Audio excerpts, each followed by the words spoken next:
কারণ এই জমি বলে দিবে নাস্তিকতাবাদের বিরুদ্ধে আমরা এক ও অভিন্ন। কি বলে? ইসলাম বিদ্বেষীদের বিরুদ্ধে এই জমি কথা বলবে। কি বলে? আমরা ইসলামের পক্ষে নাকি নাস্তিকতার পক্ষে? যে আল্লাহ এবং তার রসুলকে নিয়ে কটূক্তি করে তার পক্ষে, নাকি আল্লাহ এবং তার নবীর পক্ষে, কোরআনের পক্ষে, নাকি নাস্তিকতার পক্ষে? এই কোরআনের পক্ষে আমরা কথা বলি, তাহলে আমাদের আদর্শের গর্দানকে সমুন্নচিত করতে হবে। কি বলেন? ঘোমটা দিয়ে থাকা যাবে না। অন্যায়ের বিরুদ্ধে কথা বলার ক্ষেত্রে ইসলাম আমাদেরকে দিক নির্দেশনা দিয়েছেন। কি বলেন? মান রাআ মিনকুম মুনকারান ফালিয়ুগাইয়িরহু বিয়াদিহি। তোমরা যখন কোন মন্দ কাজ হতে দেখো, তখন তোমাদের বাহুবলের মাধ্যমে সেটিকে প্রতিহত করে দাও।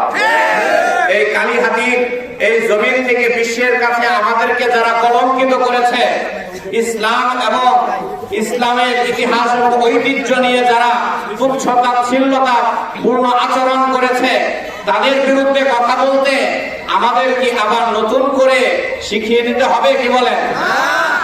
এই ইসলাম আমাদের সেটি শিক্ষা দিয়েছে। সুতরাং যারা ইসলামের বিপক্ষে অবস্থান করে তারা শয়তানের দোসর। যারা ইসলামের বিপক্ষে কথা বলে তাদের পক্ষে আল্লাহ তাআলার কোনো সাহায্য নেই। সুতরাং তাদের সমস্ত এবং তাদের সাথে সৌহার্দ্যপূর্ণ আচরণ, এটা ইসলাম এবং ঈমান বিধ্বংসী একটি ব্যাপার।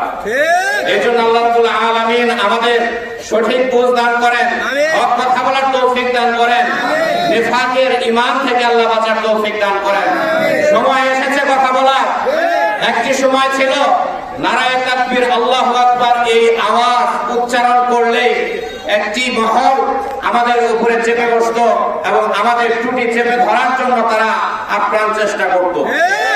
এখনো যদি আল্লাহ তাআলার সেই আওয়াজকে আমরা এই জমিনের মধ্যে বুলন্দ করার সাহস না দেখাতে পারি, তাহলে আল্লাহ তাআলা আমাদের এই ঈমানকে কবুল নাও করতে পারেন। আমাদের বেঁধে রেখে আল্লাহ তাআলা অন্য জাতি এনে ইসলামের পক্ষে কাজ করাতে পারে। এই জন্য বিশেষভাবে আমাদের এক ও অভিন্ন হয়ে ইসলামের পক্ষে কাজ করব।